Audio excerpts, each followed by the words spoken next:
मैं राजन दीक्षित अपने DElEd third semester बच्चों का और इस online class RITT smart education में फिर से स्वागत करता हूं। चलिए, लास्ट क्लास में हम लोगों ने जहां पर टॉपिक खत्म किया था, आज हम लोग उसके आगे करते हैं। तो आगे हमारा जो टॉपिक था, जो हम लोग प्रौद्योगिकी और विज्ञान के बारे में ही टॉपिक्स कवर कर रहे थे। तो आज का जो हमारा टॉपिक है वो ये है कृषि प्रौद्योगिकी एवं हरित क्रांति। चलिए, तो कृषि प्रौद्योगिकी, तो प्रौद्योगिकी का जो हम लोग को पिछले वीडियोस में हम लोगों ने कवर किया कि जो प्रौद्योगिकी का जो क्षेत्र है, कई क्षेत्र में जो है विकास हुआ, कई क्षेत्रों में जो है अलग अलग क्षेत्रों में जो है विकास हुआ। उसी में से एक क्षेत्र है कृषि का। तो कृषि प्रौद्योगिकी मतलब कृषि, पहले ये था कि कृषि प्रौद्योगिकी से मतलब आप ये समझ लिए कि पहले की तुलना में आज की, पहले की तुलना अगर हम आज की तुलना से करें तो आज की तुलना में जो हमारे पास आज आधुनिक यंत्र हैं और उन्नत प्रकार की बीज हैं, उर्वरक हैं, जिनके माध्यम से हम जो है कृषि के क्षेत्र में इतना आगे बढ़ गए हैं कि आज हम निर्यात कर रहे हैं। तो होता ये था, प्रौद्योगिकी का ये जो स्थान है वो धीरे धीरे समय के साथ मिला। पहले क्या था कि आप देखिए, पहले जो है उपजाऊ जमीन होने के बावजूद, मतलब उपजाऊ जमीन होते हुए भी लोग जो है उसका पूर्ण उपयोग नहीं कर पा रहे थे, पूर्ण उपयोग नहीं कर पा रहे, यहाँ तक कि बाहर से मंगाना पड़ता था। लेकिन आज आज जैसे जैसे समय बीता, जैसे जैसे समय बीता और समय के साथ विज्ञान ने जब अपना स्वरूप बदला, तो उसी हिसाब से कृषि के क्षेत्र में, तो कृषि कृषि क्या है, कृषि जो कृषि में प्रौद्योगिकी मतलब किस तरह से हम उपज करते हैं, तो उसको कृषि प्रौद्योगिकी कहलाता है। किस तरह से हम अनाज का, फसल का जो उपज करते हैं, वही कृषि जो है कृषि प्रौद्योगिकी कहलाता है। कृषि प्रौद्योगिकी के तहत उन्नत प्रकार की बीजें हो गई, उन्नत प्रकार की बीज हो गई, मृदा हो गया, ठीक, रासायनिक जो है रासायनिक जो है केमिकल्स जो है, फिर और आपकी उसके सिंचाई करने के जो साधन है, सिंचाई करने के साधन जो है, पहले आप देखिए, पहले जो सिंचाई हुआ करती थी, वो पहले जो सिंचाई हुआ करता था तो वो आपका जैसे रेहट, हाँ, इस तरह से जो है कुछ ऐसे हैं, कुछ मुझे याद नहीं आ रहा लेकिन मैं बताऊंगा आपको। ऐसे ऐसे प्रयोग, लेकिन आज सिंचाई में आप देखिए ट्यूबवेल, नहर, ठीक है, अलग अलग तरीके के जो है, अलग अलग तरह के उपकरण आ गए हैं, जिससे जो है सिंचाई का माध्यम अलग हो गया। तो ये क्या था कि जिस तरह से विज्ञान का जो प्रयोग किया गया कृषि के क्षेत्र में, उससे जो है प्रौद्योगिकी का जो इस्तेमाल किया गया, टेक्नोलॉजी जो कृषि के क्षेत्र में जो टेक्नोलॉजी का इस्तेमाल किया गया, उससे आज के जो तुलना में उपज जो है हमारे फसल की और जो भी चीजें हैं वो कई गुना बढ़ गई। अब हमारा जो टर्म है हरित क्रांति, हरित क्रांति क्या है? हरित क्रांति बस उन्नत प्रकार के संसाधन, उन्नत प्रकार की बीज, नए उपकरण, यंत्र, जो भी इसके जो यंत्र हैं, आधुनिक यंत्र, ठीक है, उनका प्रयोग करके जो भी हमारा जो बना प्रौद्योगिकी, उसी को हरित क्रांति कहते हैं। ठीक, इसका जो मेन जो सोर्स ऑफ है, मतलब इसका जो रिसोर्स है कृषि जो साइंस, मतलब कि जो आपका फार्मिंग टेक्नोलॉजी के जो मेन उसकी जो रिसोर्सेज हैं, वो है पानी, बीज, आपका मृदा, मृदा समझ ही रहे हैं, मिट्टी से संबंधित मृदा, मिट्टी के जो पोषक तत्व होते हैं वो मृदा कहलाता है। ठीक है, तो वो इसके लिए वो जो है, ये इसके जो है मेन बेसिक इम्प्लीमेंट है ये कृषि प्रौद्योगिकी के लिए।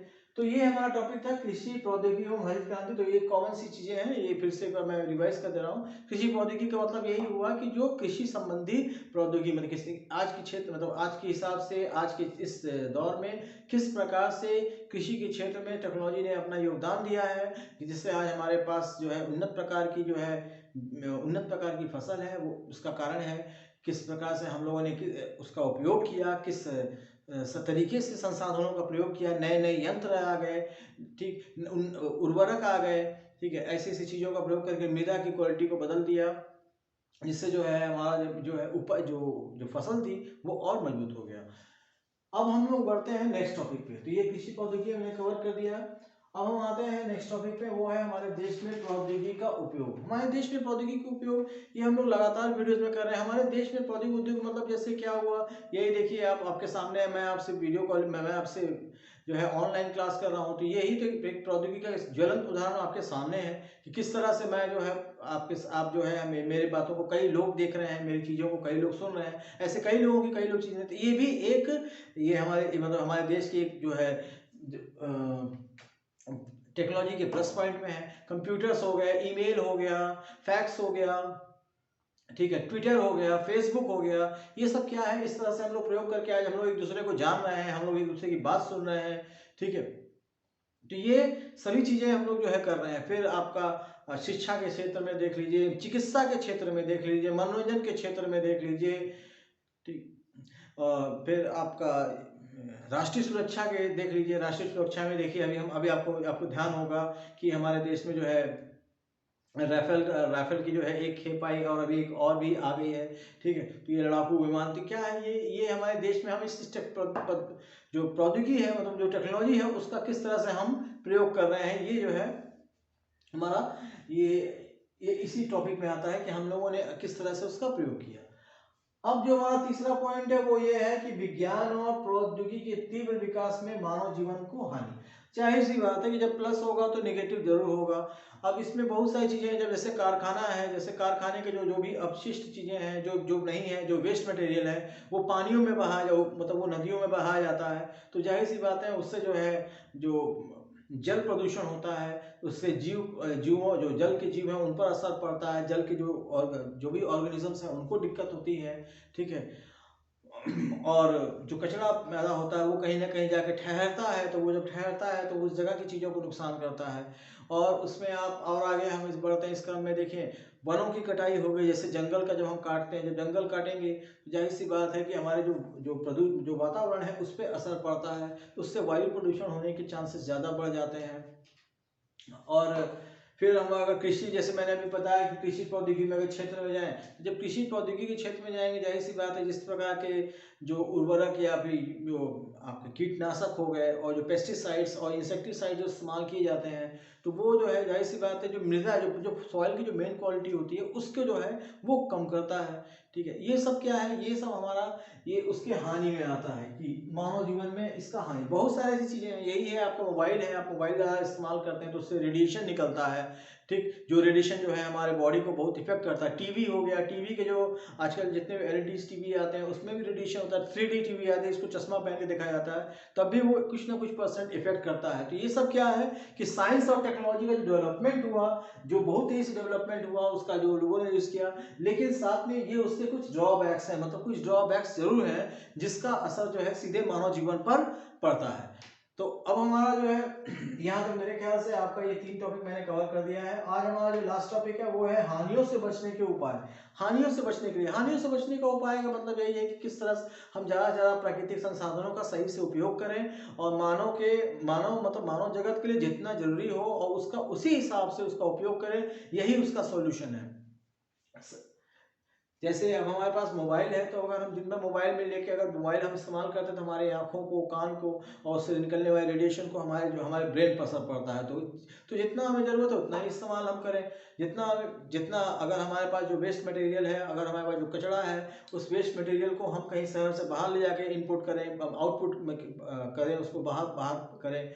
और जो कारखाने हैं, अगर हम उसको नदी में ना बहा के किसी ऐसे जगह स्टोर करें और उसको उस तरह से निकाल दें ताकि वो बाहर चला जाए, ताकि इससे हमारा वातावरण जो है ये सब चीज़ें जो है ना हो। कुछ स्पेशल जैसे इफेक्ट्स जो है, मतलब जो इसके लिए हम लोगों को स्टेप्स लेना पड़ेगा। उसी हिसाब से जंगल की जो कटाई है, किस हिसाब से हमें काटना है या कैसे करना है, जिसकी ज़रूरत है, तो उसका इस सभी चीज़ों का अगर हम मानव हित में अगर देखते हुए अगर हम उसका इस्तेमाल करेंगे, तो जाहिर सी बात है ये जो है हमारा जो है इन हानियों से बचने का उपाय होगा। तो आज के लिए हमारा जो टॉपिक था बस इतना ही था। मैंने आपको बताया कृषि प्रौद्योगिकी। तो कृषि प्रौद्योगिकी जो कृषि से संबंधित जितने भी मतलब कृषि के क्षेत्र में इस्तेमाल किया गया प्रौद्योगिकी ही कृषि प्रौद्योगिकी कहलाता है। हरित क्रांति क्या होता है? हरित क्रांति का मतलब कि जितने भी आज के आधुनिक उपकरण, उन्नतशील बीज, ठीक, उर्वरक, इन सभी के जो प्रयोग से हम लोगों ने जो भी वृद्धि की है, जो कृषि के क्षेत्र में जो वृद्धि हुई है, उसी को हरित क्रांति कहते हैं। हरित क्रांति इसी को कहते हैं, क्योंकि